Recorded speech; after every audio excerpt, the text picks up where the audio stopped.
Talofa America Samoa nei tae matano fiere lofa maleanga leo sisilese. Faftai ilona lofa fasoa wa alafai maiena tunu ifanu ngale nei tae ao. Ole tato prokalama fo ile nei fa awau. Wata ua ole fale Lalaga ole prokalama lo tu fatasia tato ofisa ole American Samoa Visitors Bureau. Polo ofisa lo ngafa matangata ta fa mai tono le tato watanu. Fatalo fatwaila nei tae o le paia ma le loa loa le tato watanu. To our viewers on the internet and on Facebook, social media, good morning. And we're so grateful to continue this program, Fale Lalaga, the talk show that has been put together by our American Samoa Visitors Bureau. Ia ole nei foi la tae au wa whaamanueina foi le tātou prokalama o no sitina foi o le atinu. O lo whaapena foi o na whaiala na flea marketi nei, tātou marketi tele nei Fagatogo.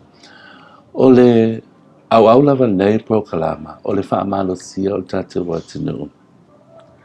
Ina ia sapsapaia pia ia nai whai pisinisi la iti e me se lava i la tau o lo ngalueina pia me tau li man tātou watanu.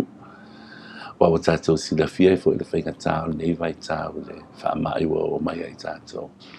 Ai o lo iai pia ta mama tina le atinu o lo tau tua pia tātou. E ala nei le whainga o lātou tamai pisinisi. Ia o nei la tai au fia lava le anganga whawhelo ai atu. Le tina ia Taema Suega Faasavala. Ia, whaatalo whaatu ia te oe tina nei tae au, Taema. Soifua, talo whalava i lau sunga koe. Ina wo whaalo wale ingoa neo Taema whapea oka. Ia le loa po tangata o te mata awai mo whiwhi wa ata alua Taema. Ia pise ingoa ta ua fo ele tona tata watanu. Ia e whaia sau tala wa mai oe le nei tae au. Ia, talo whalava. Mo le whaafsiri ngia fo e lau sunga. O lo manuia lava le tina nei tae au. Le alofa mareanga lei o le atua. Ia nei tae au, ia o whaate ia foi, ia ai whaatai le atua. O le si foi le avaenga, wa foi le mai mua mai, o le mamalo le atunuu. Tu sai foi ma se pisinisi foi, o lo utotonu le marketi Fagatogo. Whaatai. O le si lava la mea e whaatawa ina le tātou prokalame. O le amataina, o le amataina o se pisinisi la ititi. Wa o tala nei, e lu itawa i fo itangata. Ma whaamausaria i fo latou fia. E whaipia latou pisinisi. Ia Taema, o le aso loa iai. Wa o ana fia sa e fuafua ina ele nei pisinisi mo o e malo ainga. Whaatai lava mo whaafsili. O le pisinisi sa whaapeona amata mai le tausanga e lua fes fululua. E o mai lava nei taimi. O te whaatai le atua sa whaapenaona o wanga i mai tonu al marketi le amataina al pisinisi. Ia sa o sausa matua i o le iloa lava se me tasi. Ai o te whaatai le atua ia o nei mea lava sa whaapenaona o mawaina second hand. Sa whaapenaona a mai amataina ai le pisinisi tonu o le marketi. Alumai ia taimine o whaamanuia le atua i tonu o le pisinisi. Ia ona wa telefo se malama ia o mwhaere ai lava e au o na ngaosi si mea ia mea taulima ia i foile e le ia whapea foile tuinga o le ato ia o le whainga o le staple mat o mea whapea o te whaatai ai le atua o le malama wa ia fo ai mai ate au o mwhaena whala wa i tele atu o malama ia tau mawhainga o le pisinisi. Ia na alu leo pisinisi o mai lava nei taimi ia o silafia foi ele mamalu foi ele tato atunu. Ia o whapenao na poroka lavaa ia wale loa pe whafea ona whaatau ia vaenga o pisinisi ro ia nei pe i o tūlanga o le meli mea whapea ia sa whapenao na mawai foi le se eleni a wa foi tau singa o ainga ia e peita iani. Ia ele upo se lilo o lo whapea o na tau fia lavaa ia wa ai whaatai atu lava tatou watunu o lo iai nisi o lo whapena na ngai mai tonu ia ui lava na taitasi tailua i le aso e vi ia le atua o lo whapena na maua ia le seleni foi e whaatau ai le pirikaki ia ua fo tau singa o le ainga malo lava malo Taema sa sau noa i le tūlanga lea o le second hand o lea fo iwa ai fo i tono tatou marketi tele lava le second hand fai sau tala e alumia fo i lea toa i ngā tau tua fo i po lea tina e ia whaatai mo whaafsili o aso ia le marketi sa whaasa second hand ona e mana o mia lava i le free market le mea fou lava e sau tonu o taimine ia talu ai e sui mai lava pule al market ia se foi lana ia foi tau mawhainga ia le taimine sa oile sau noanga foi ala sunga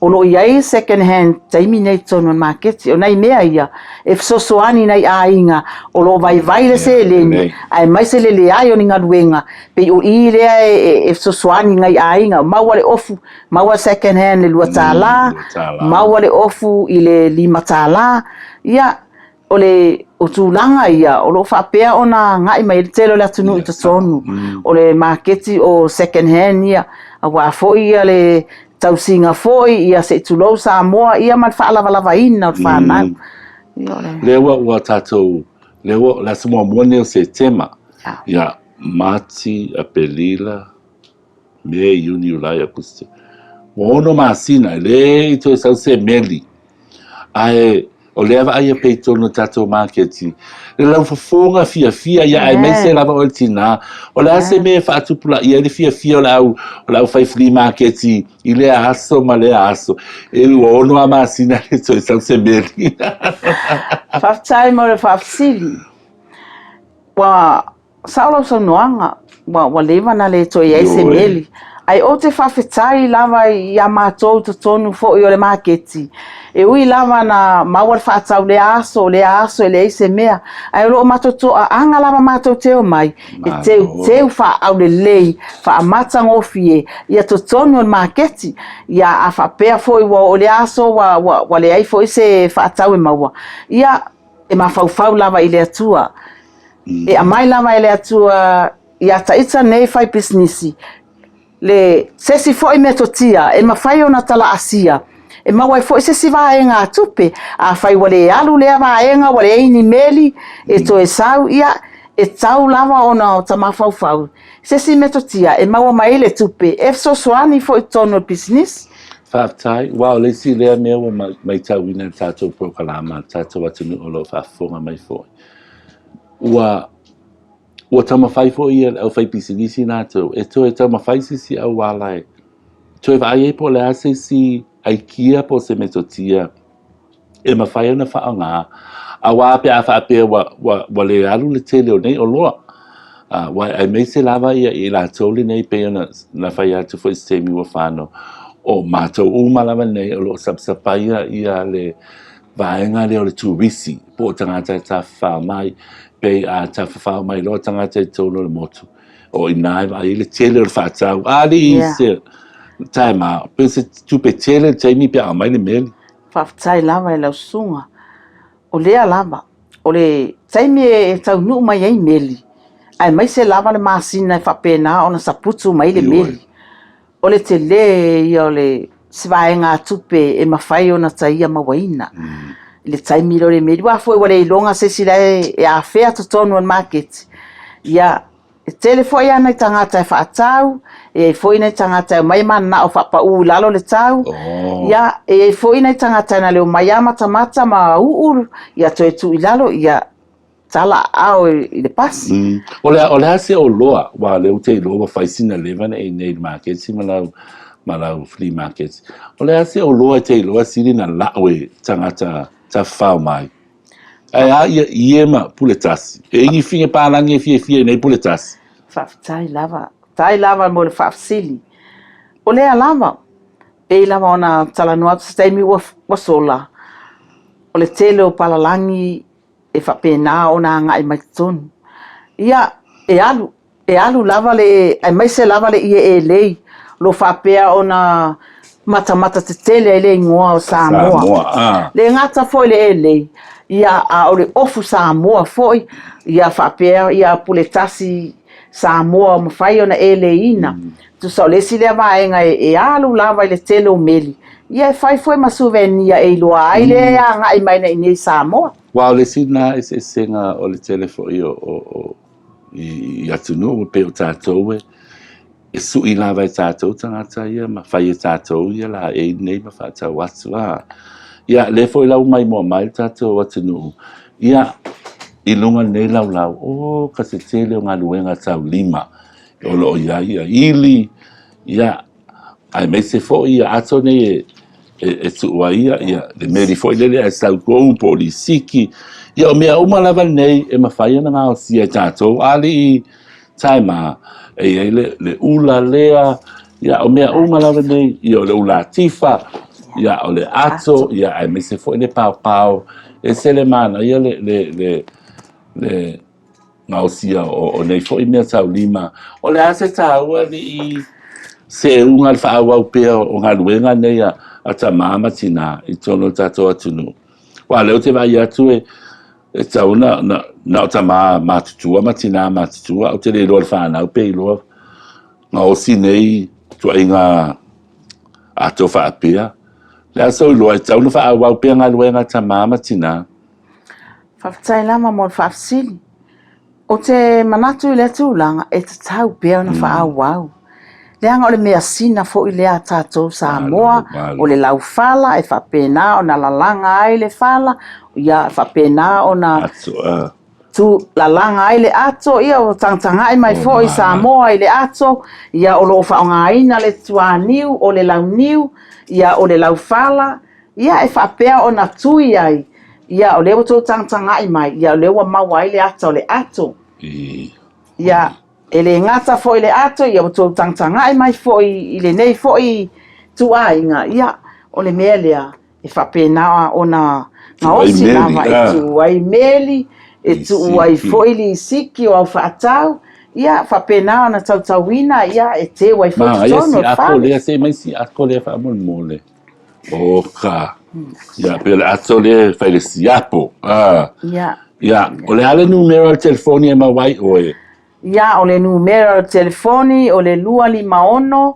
ono 5 fesili mo Taema Suega Faasavala Fagasa. Ia o le tina ia Taema e sa mai Fagasa a e su mai la nei tato marketi ia o lana free market e pito la vai lumai o ia e lata i le mea lo fata wai fo ia mea mata le atunu.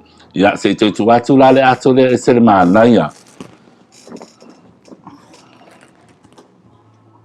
Taema o le aso i loa ia o ani whaafi tauri o afo ni lo i tauri te mina a mata nei pisinisi e o tina. O ani i lo i tau sa pol mesa e lo e whaisau no ngā tupe a mata nei ta mawhainga. Whaftai mo sili. Ma mai a tele le sili fo i waf sili ni ai fo i au ni tai au le sunga. O se manatu fo i e matu le nei tu la. O le lu i tau lama ia te au lama ia e le atua umai le au fai businessi.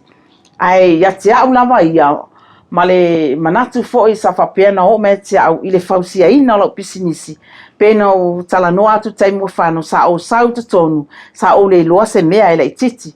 A le taimi nei o se whaamanuianga mai le ali. O te moli mau lama au o na o le anga le leima le alofa o le atua. O le lu i tau sa ia te au sa o tatalo i le atua e fōwa i mai le tamao a inga ma le malama lama ia te au o te fausia ina ai se metotia e whapena o na manuia e le ngaluenga po le pisinisi foi. O te whaftai le atua o le manatu le lewa au mai ia te au. O le nei tūla o te talanoa atu Samoa o le whapena o na ola le pisinisi o le se furua. Se furua o lo malama lama le tuspa ia o le pasene o le mea se furua e iau mea e ave le atua. Na au mai le atua le manuia, a whai wa e manuia whaafoi. e manatua le mea na e sauai. Ia te au lava ia nei tūla o te talanoa atu I loo whaamaoni o te whawhetai le atua o le manatu le lei o le se furuwai wa ola I business.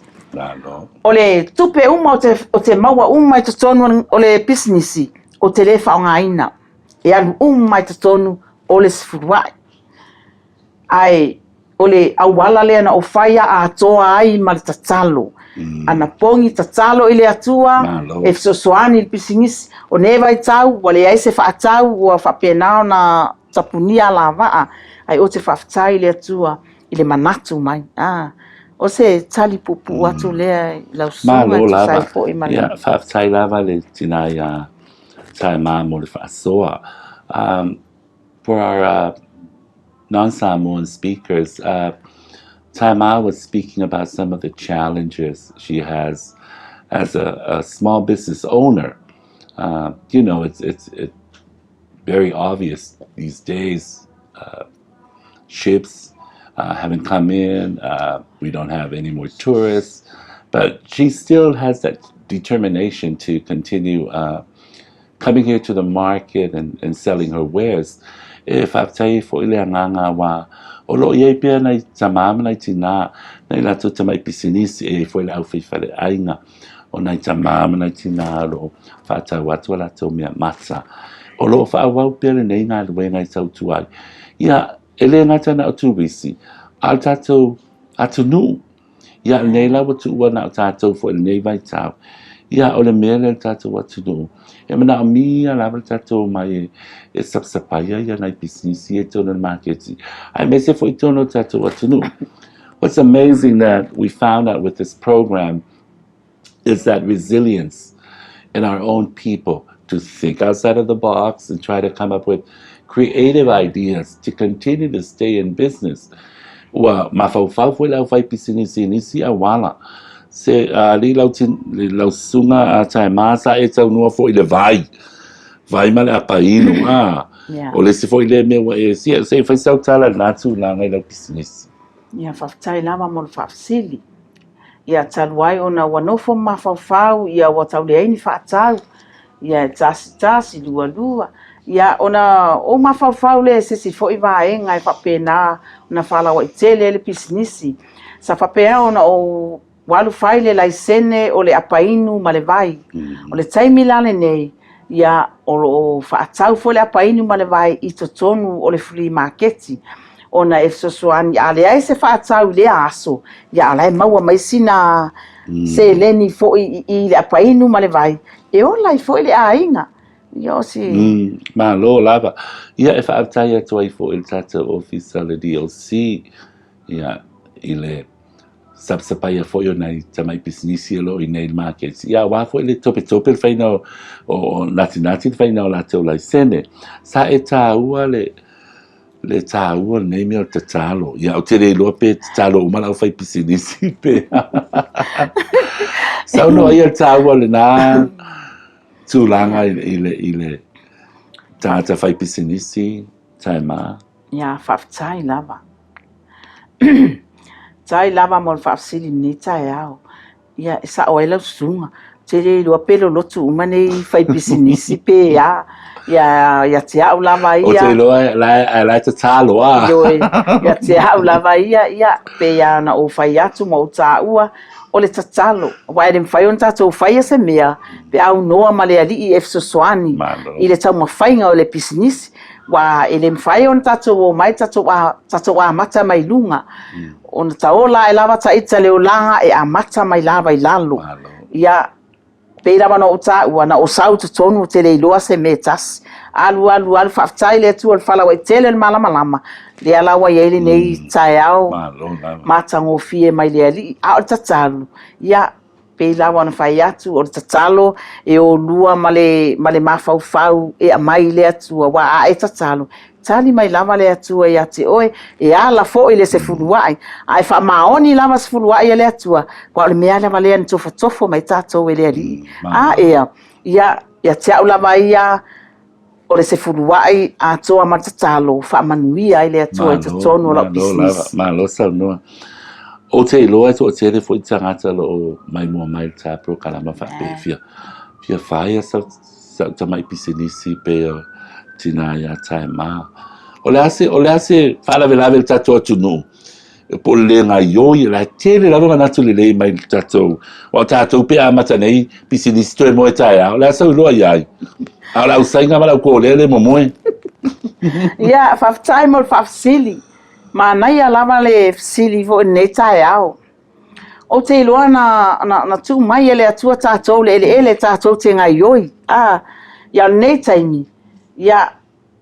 wa moe atu lava ma pepe atu e lava ma fau ia wale mwhai na o e ngai yoi ia o tātou businessi e ala ma fau a whapea wale ai se me maua mai lea waenga ia vai se sime totia e mawhai ona maua mai ele se le ne tausi ei tamaiti ia ole tai au nei mal whafsili mana ia fsili o tātou sa moa taimi nei wana ale umalavan tausami ia lafo le lima lafo le silima ia moeloa lea la nei tai au sa moa o tātou fui mana o se mea ia la kui o ia se unga pe se fulkala se whaka wele mea lea malea ia mana o le maua fua ale na lue sa o le lei e maua e mana o le mea e maua fua mai ele alu e se afu tātou sa moa lo maua le ulanga lea ai mai se lava ia tātou le nofo ele ngaioi e mana o e watusu e maua mea ai le ainga ai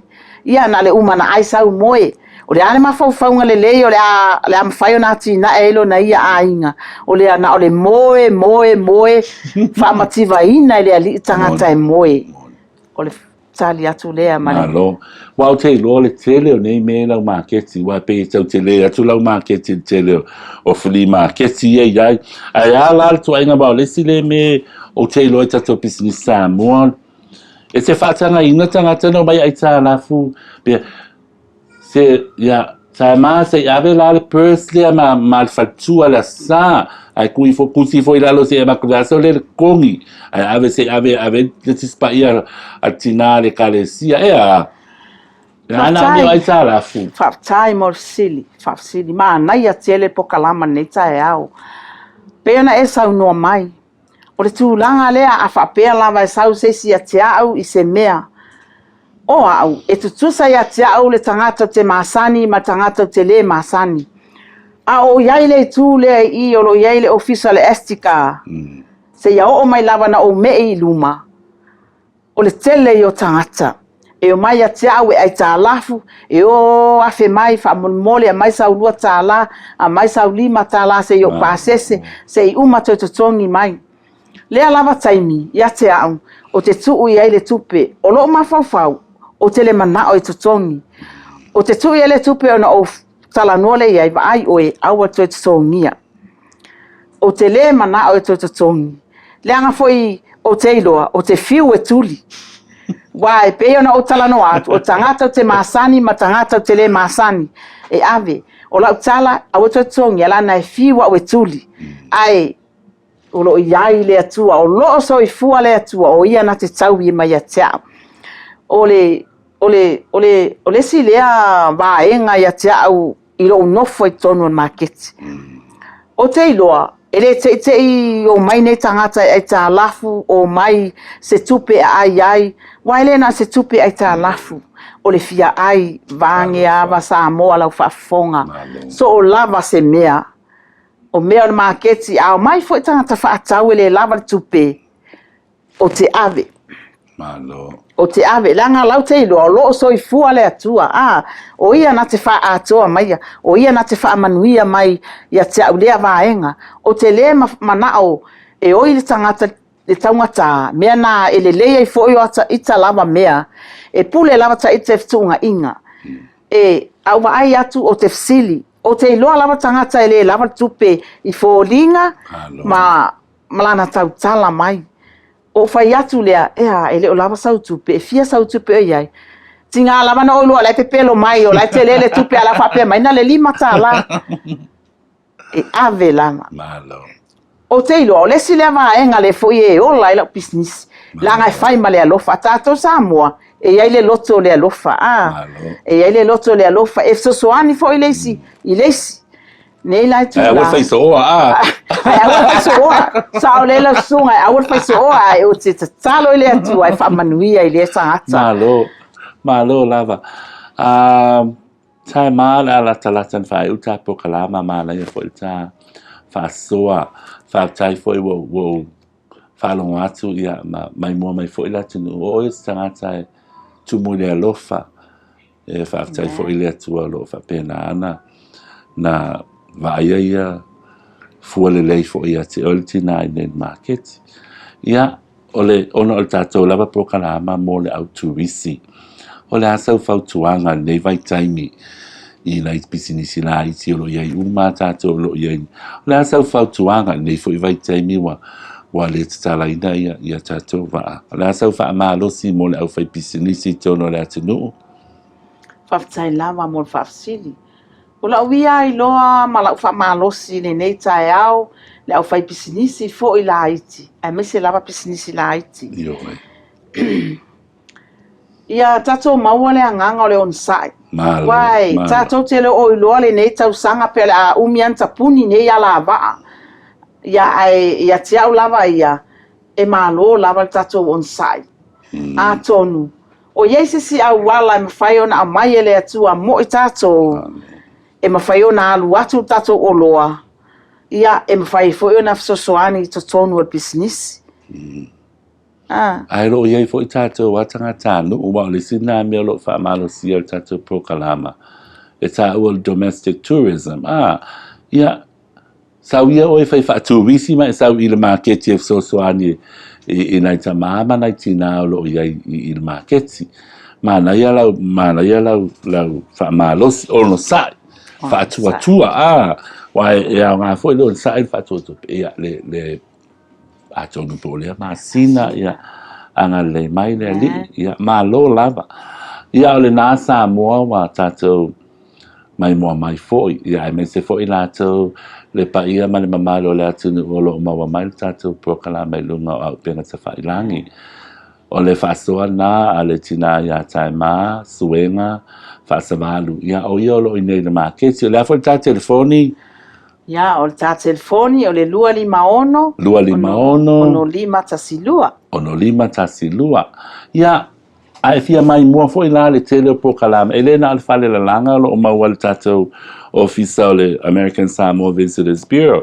E mwhaina ia siasia te fo I le tatou website al tatou ofisa o le www.americansamoa.travel ia po le Facebook foi I le American Samoa Visitors Bureau. Ai fia siasi mai fo le tatou ofisa ia o lo I nei whangatongo I le Teddies of Samoa ia pe se wala au mai foi I le ono tolu I vavalu o lima. Samoae ia e taltonu le anganga sa iai fo I taimi sa iai fo I se upu o sasi o se anga fo I wale tau malau sila ia o le tinana ia Taema Suega Faasavala ia maune o poe mangeo a iai se upu o sasi ia lofa whaamangalo mai maua ai manu te leina nei aso I le whaasausaunga le atunuu to wha soifua.